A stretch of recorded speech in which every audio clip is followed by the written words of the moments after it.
كلهم مولاي صل وسلم دائما أبدا على حبيبك خير الخلق كلهم.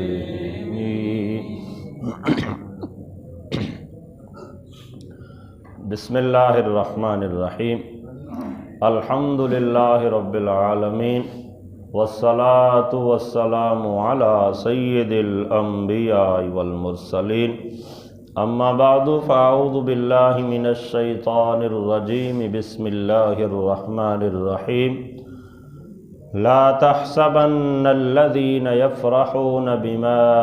أتوا ويحبون أن يحمدوا بما لم يفعلوا فلا تحسبنهم بمفازة من العذاب ولهم عذاب أليم. ولله ملك السماوات والأرض والله على كل شيء قدير. صدق الله العظيم. احباب دی وقار،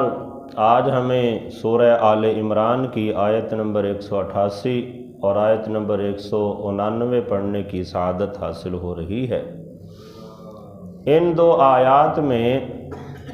خالق ارض و سماوات نے ایک تو منافقین کی مذمت فرمائی ہے کہ وہ منافقین جو جنگ وغیرہ میں نہیں جاتے تھے، یا ایسے لوگ جنہوں نے کوئی اچھا کام نہیں بھی کیا ہوتا تو پھر بھی ان کی خواہش ہوتی ہے کہ یہ اچھائی میری طرف نسبت کر کے میری تعریف کی جائے، تو ایسے لوگوں کی یہاں پہ اللہ جل شانہ نے مذمت فرمائی. اور دوسرا، خالق ارض و سماوات نے اس بات کا اظہار فرمایا اگلی آیت میں کہ زمین و آسمان کی جتنی بھی بادشاہت ہے،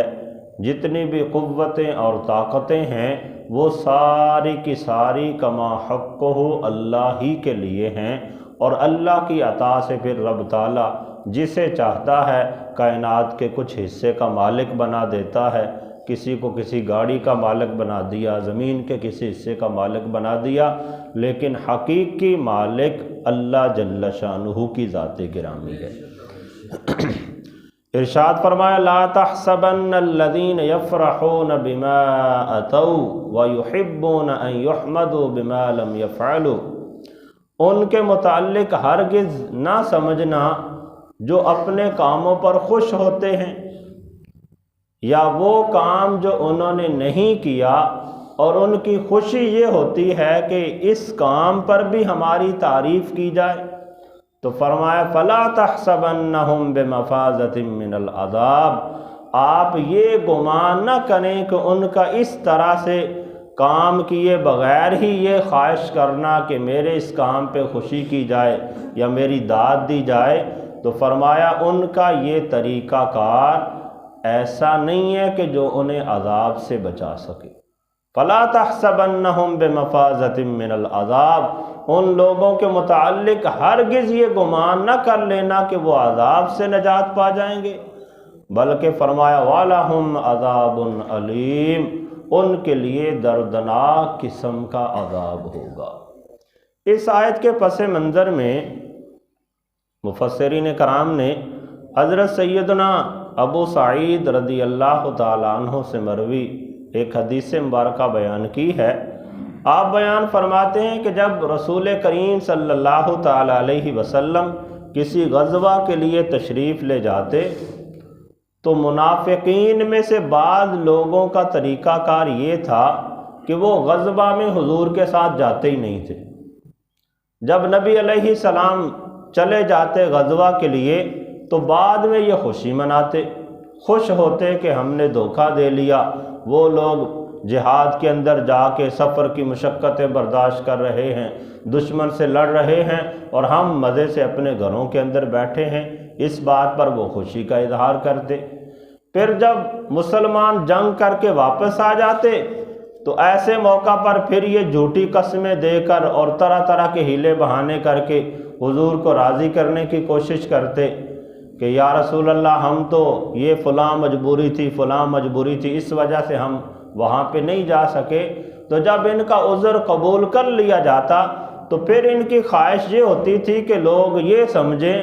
کہ جہاد میں جانے کے مقابلے میں جس کام کے اندر یہ مصروف تھے وہ زیادہ بہتر ہے۔ اس پر بھی ان کی تعریف کی جائے کہ یہ جہاد پر نہیں گئے، لیکن اپنے جو انہوں نے کام کیے ہیں وہ شاید جہاد سے بھی زیادہ عمدہ درجہ رکھتے ہیں۔ تو اس طرح کے یہ لوگ گمان کرتے تھے، تو رب تعالیٰ نے ان کا رد کرتے ہوئے ارشاد فرمایا لا تحسبن الذین یفرحون بما اتوا، کہ وہ لوگ جو کوئی کام نہیں کرتے یعنی جہاد کے لیے نہیں جاتے اور پھر اس پہ خوشی کا اظہار کرتے ہیں، وہ اس گمان میں نہ پڑے رہیں کہ وہ عذاب سے بچ جائیں گے۔ اسی طرح فرمایا وَيُحِبُّونَ أَن يُحْمَدُوا بِمَا لَمْ يَفْعَلُوا، اور جو کام انہوں نے نہیں کیا اس پر بھی ان کی خواہش یہ ہوتی ہے کہ ہماری تعریف کی جائے، ہمیں داد دی جائے کہ ہم نے یہ کام کیا ہے، حالانکہ انہوں نے کیا نہیں ہوتا۔ تو فرمایا ایسے لوگ بھی جہنم سے بچ نہیں سکیں گے، ان کے لیے اللہ نے صراحت سے اعلان فرما دیا وَلَهُمْ عَذَابٌ عَلِيمٌ، اور ان کے لیے دردناک قسم کا عذاب ہوگا۔ پھر احباب دی وقار، یہاں سے مفسرین کرام نے ایک بات یہ بھی بیان کی کہ یہ آیہ بینہ بلا شبہ منافقین کے متعلق ہے، لیکن مسلمانوں میں بھی بہت سے ایسے لوگ ہیں کہ جو اپنے بارے میں ایسی خواہشات کا اظہار کرتے ہیں۔ مثال کے طور پہ کوئی عالم نہیں ہے تو اس کی خواہش ہوتی ہے کہ لوگ مجھے عالم کہیں، مفتی کہیں۔ کوئی پیر نہیں ہے تو ان کی خواہش یہ ہوتی ہے کہ لوگ مجھے پیر کہیں، اپنے تئیں پیر بن کے بیٹھ جاتے ہیں۔ ایسے ہی کوئی شیخ الحدیث، اس طرح کسی بڑے عہدے پر یعنی علماء کی درجے میں یا صوفیاء کے درجے میں آ کے بیٹھنے کی کوشش کرتے ہیں۔ تو مفسرین کرام نے بیان کیا کہ ایسے لوگ بھی اس وعید کی زد میں آئیں گے کہ جو مفتی نہیں ہے اپنے آپ کو خود مفتی کہلائیں، شیخ الحدیث نہیں ہے ان کی خواہش ہو کہ لوگ انہیں شیخ الحدیث کہیں، جنہوں نے اچھا کام کیا نہیں ہے لیکن ان کی خواہش ہوتی ہے کہ یہ اچھا کام میری طرف منسوب کیا جائے۔ جیسے ہمارے بڑے بڑے عہدوں پر فائز لوگ اگر کوئی اچھا کام ہو جاتا ہے، اگرچہ انہوں نے نہیں کیا ہوتا، اپنے نام کی تختی لگا دیتے ہیں وہاں پہ کہ یہ کام میں نے کیا۔ تو اس طرح کے معاملات میں جو بھی لوگ پڑھتے ہیں وہ لوگ اس وعید کے مستحق ٹھہریں گے۔ تبیان القرآن میں علامہ غلام رسول سعیدی علیہ رحمہ نے اسے بڑی صراحت کے ساتھ بیان فرمایا۔ پھر یہاں پہ ایک بات یہ بھی مفسرین کرام نے بیان کی ہے، بعض لوگوں کی خواہش یہ ہوتی ہے کہ اگر وہ کوئی اچھا کام کر لیتے ہیں تو ان کی خواہش ہوتی ہے کہ لوگوں کے سامنے اس کا اظہار ہو، تو کبھی وہ تصویریں کھینچ کر وائرل کر دیتے ہیں، ویڈیو بنا کے شیئر کر دیتے ہیں، لوگوں کو بتاتے پھرتے ہیں کہ میں نے یہ کام کیا۔ یہ جو عادت ہے یہ بھی بہت بری ہے کہ یہ بندہ خود اپنے تئیں جو شہرت کا تقاضا کرتا ہے یا اپنے آپ کو مشہور کرنے کی کوشش کرتا ہے یا ایسی چیزیں جو اس کے اندر کما حق کو ہو پائی نہیں جاتی لیکن اپنے تئیں ان کا اظہار کرنے کی کوشش کرتا ہے، یہ بھی بہت بری چیز ہے۔ ہاں، اگر بندے کو اللہ کی طرف سے نیکی کی توفیق ہو، اس پر بندے کو خوشی ہونی چاہیے کہ کوئی اچھا کام کر لیا۔ مثال کے طور پہ بندے نے نماز ہی پڑھ لی ہے تو یقیناً جو نمازی ہے جب وہ نماز پڑھ لیتا ہے تو ایک مرتبہ اس کا دل میں بڑی فرحت پیدا ہوتی ہے، ایک سکون سا ہو جاتا ہے کہ میں نے کوئی بہت بڑا کام سر انجام دے لیا۔ تو اس طرح اگر کوئی بندے نے نیکی کا کام کر لیا تو نیکی کے کام کرنے کی وجہ سے اس کے دل میں خوشی کا پیدا ہونا یہ کوئی بری بات نہیں ہے، بلکہ یہ کامل ایمان کی علامت ہے کہ نیکی کر کے بندے کو خوشی نصیب ہو۔ ایسے ہی برا کام کر کے اگر کوئی غلطی سرزد ہو جاتی ہے، اس پر اگر بندے کے دل میں افسوس پیدا ہوتا ہے، شرمندگی پیدا ہوتی ہے، تو یہ بھی کامل ایمان کی علامت ہے۔ یہ بھی بہت بڑا درجہ ہے کہ بندے کے دل کے اندر گناہ کی وجہ سے ملامت پیدا ہو جائے، تو نیکی کے ملنے پر خوشی کا میسر آ جانا یا گناہ سے بچنے کی وجہ سے خوشی کا ہو جانا یہ کوئی بری بات نہیں ہے۔ یہ بندے کے ایمان کامل کی علامت ہے۔ لیکن یہ خواہش کرنا کہ میری یہ نیکی لوگوں کے سامنے ظاہر ہو جائے اور لوگ اس پر مجھے داد دیں، میری تعریف کریں، یہ بری چیز ہے، اس سے بچنا چاہیے۔ ایسے لوگ ریاکاری میں مبتلا ہوں گے اور یہ لوگ جہنم کا ایندھن بن جائیں گے۔ پھر اس کے بارے میں مسلم شریف کی ایک حدیث مبارکہ حضرت سیدنا ابو ہریرہ رضی اللہ تعالیٰ عنہ سے مروی ہے۔ آپ بیان فرماتے ہیں کہ آقا کریم صلی اللہ تعالیٰ علیہ وسلم نے ایک مرتبہ یہ ارشاد فرمایا کہ جب میدان محشر سجا ہوگا، ہر امت دو زانوں بیٹھی ہوگی، سارے پریشانی کے عالم میں ہوں گے، تو اس وقت جب فیصلہ کیا جانے لگے گا تو سب سے پہلے 3 لوگوں کو بلایا جائے گا۔ ان میں سے فرمایا ایک حافظ قرآن کو بلایا جائے گا، دوسرا جو اللہ کے رستے میں شہید ہو گیا یعنی جو اپنے تئیں شہید کہلاتا ہے اسے بلایا جائے گا، اور تیسرے نمبر پر مالدار شخص کو بلایا جائے گا۔ جب یہ تینوں آ جائیں گے، میدان محشر سجا ہوگا، حساب و کتاب شروع ہو جائے گا، تو رب تعالیٰ حافظ قرآن سے، یہاں پہ حافظ لکھا، شارحین حدیث نے اس سے مراد لیا کہ عالم دین ہو، قاری قرآن ہو، حافظ ہو، مفتی ہو، کوئی بھی ایسا بندہ جس کے اندر ایسی خصوصیت پائی جاتی ہے، تو فرمایا اسے بلایا جائے گا۔ رب تعالیٰ پوچھے گا، اے میرے بندے، میں نے تجھے اپنی کتاب کا علم عطا کیا تھا، تو اس پر تو نے کیا کیا؟ بندہ کہے گا، باری تعالیٰ میں نے تیری کتاب کی بڑی تعلیم دی لوگوں کو، بڑی میں نے تقریریں کی، بڑی خوبصورت آواز میں تلاوتیں کی۔ تو رب تعالیٰ ارشاد فرمائے گا، تو نے میری رضا کی وجہ سے نہیں کی، تو جھوٹ بولتا ہے۔